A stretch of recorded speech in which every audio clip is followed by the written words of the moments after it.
Dave me demande, il dit, tu ferais quoi à l'orignal pour chasser une saline? As-tu une stratégie qui pourrait m'aider sur une saline pour être plus performant quand les orignaux rentrent à ma place? Pour que, Gabin, t'as 4 affaires à regarder, OK? La première, tes accès, OK? Comment est-ce que les orignaux se dirigent vers ta saline, OK? Puis tu vas voir, ça arrive de tout partout. Pourquoi ça arrive de tout partout? Parce que c'est un cervidé, puis parce qu'un cervidé, quand il s'en vient dans un endroit où est-ce qu'il peut être vulnérable, ben, il prend son vent puis il s'en assure. Ton vent. Deuxième affaire. Quand tu arrives à ta saline, ton vent, comment est-ce qu'il est?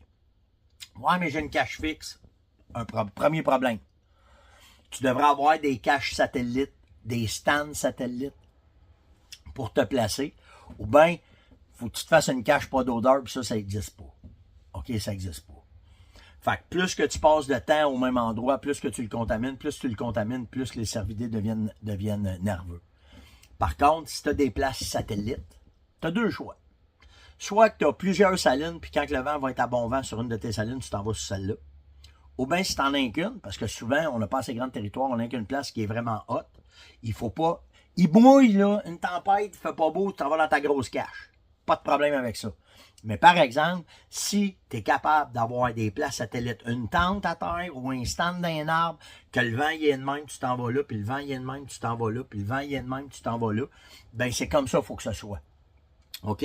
Parce que ça va t'aider. Puis la dernière affaire, à partir de quand que tu as contrôlé ton vent, OK? T'sais, là, les 4 points, là, c'est les sentiers, le vent, tes caches satellites, puis la quatrième chose, ton patronage. Faut que tu connaisses tes orignaux.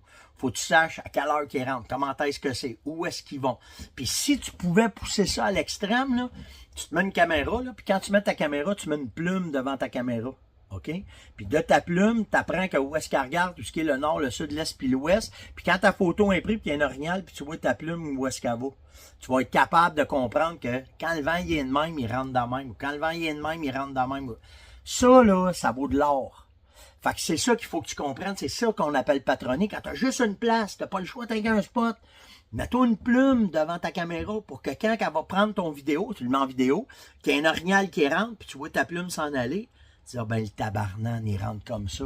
Là, tu vas être efficace, puis là, ça va te donner des trucs, ça va te donner des bonnes chances pour être capable de récolter quand tu as juste une place, puis tu n'as pas le choix, là, tu vas contaminer ton spot, de travailler de cette façon-là, tu vas être capable de faire de quoi qu'il y a bien du bon sens. C'était l'On-Jase de ce matin.